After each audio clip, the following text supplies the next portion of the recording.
Alors aujourd'hui, je vais vous présenter un super livre, donc c'est Révolution de Monsieur Macron. Non, je déconne, hein, c'est pas un bon livre, hein, honnêtement. J'ai commencé à le lire, ça commence un peu à me... c'est trop, il y a trop de poncifs. Hein. Donc aujourd'hui, non, je vais vous présenter le livre d'Agassi, la biographie d'Agassi. Alors si vous connaissez pas Agassi, qui est Agassi? Agassi était un joueur de tennis du passé, des années 90, il me semble. Oui, 90, on va dire 90. Et ce qui est très intéressant avec Agassi, c'est que, en fait, c'était un loser, mais un gros loser. C'était un gros loser qui est devenu numéro 1 mondial. Alors, il était loser à la fois dans le tennis et il était loser à la fois dans sa vie personnelle. Voilà, c'était donc ce qu'on peut appeler donc un idiot. Hein. Voilà, quelqu'un qui n'avait pas beaucoup de repères. Et ce qui est très intéressant, c'est que dans son histoire, son père, en fait, avait décidé de faire de lui un champion de tennis. C'est-à-dire que, voilà, dès sa naissance, avant même que le gamin y naisse, il avait décidé que le gamin serait numéro 1 mondial et que, voilà, il allait gagner plein d'argent. Parce que, voilà, son père était un petit peu cinglé, hein. Il avait décidé qu'un de ses gamins réussirait et toute sa famille y est passée, il a pourri la vie de toute sa famille, hein. Alors, c'est pas moi qui le dis, hein, c'est Agassi qui raconte ça dans le livre. Et, ce qui est très intéressant, c'est que, à travers ce livre, on suit son parcours. Mais on peut voir vraiment ce livre comme un livre de développement personnel. C'est-à-dire que j'ai lu beaucoup de livres de développement personnel dans ma vie, et souvent c'est en fait une recherche consciente, c'est-à-dire faites ceci, faites cela, ne faites pas cela. Et avec une histoire, le propre d'une histoire, c'est qu'il y a quelque chose qui monte en vous. Et ce livre vous donne une fin incroyable. Ce livre, il y a à travers l'histoire d'Agassi, il vous donne faim, parce que Agassi n'est pas un super homme, n'est pas quelqu'un qui gagne tout. Agassi, souvent ses matchs, il a gagné ou il a perdu en 3-7 à 2 par exemple, voilà, dans les grands chelems.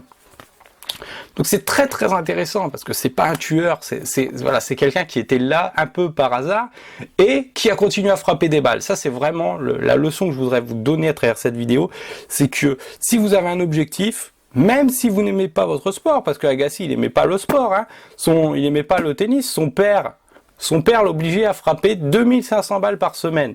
Il avait construit une sorte de machine.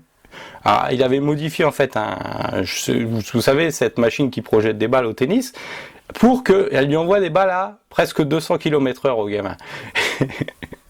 Et son père lui demandait de frapper les balles comme ça pendant 2500 balles par semaine, comme ça, pendant 1 an, 2 ans, 3 ans.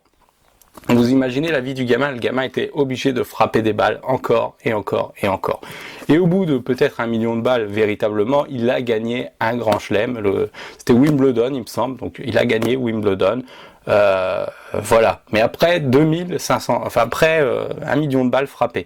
Et ça, c'est vraiment la leçon que j'ai envie que vous reteniez de ce livre, la leçon que vous reteniez vraiment, même dans votre vie, c'est que voilà, souvent on se disperse, souvent on essaye de faire des tas de choses à la fois pour atteindre un objectif. Alors que on pense même trop à l'objectif, on se dit, ben voilà, comment je peux atteindre ça le plus rapidement possible, comment je peux faire ceci ou cela. Alors qu'en fait, il suffit simplement de frapper des balles. Et c'est vraiment la leçon que j'ai envie de vous donner en vous présentant ce livre qui est génial, je vous conseille vraiment de le lire. Hein.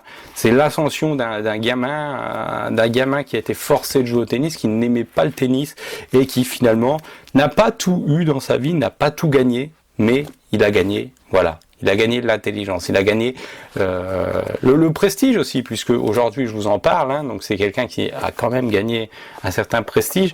Mais voilà, ensuite, il a mis à profit sa notoriété pour donner aux autres ce que lui n'avait pas eu. Et donc ça, c'est vraiment, voilà.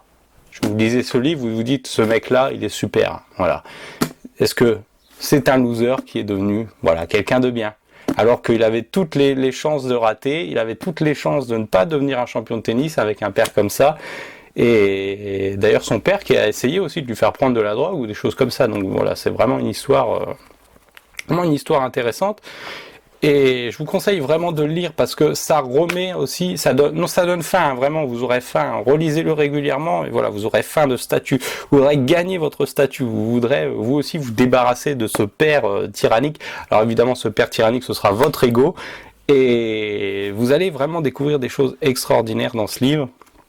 Voilà, c'est c'est un des meilleurs. En plus, il y a des petites images de temps en temps. C'est un des meilleurs livres que j'ai lus sur le développement personnel. Voilà, je vous présente quelques petites images.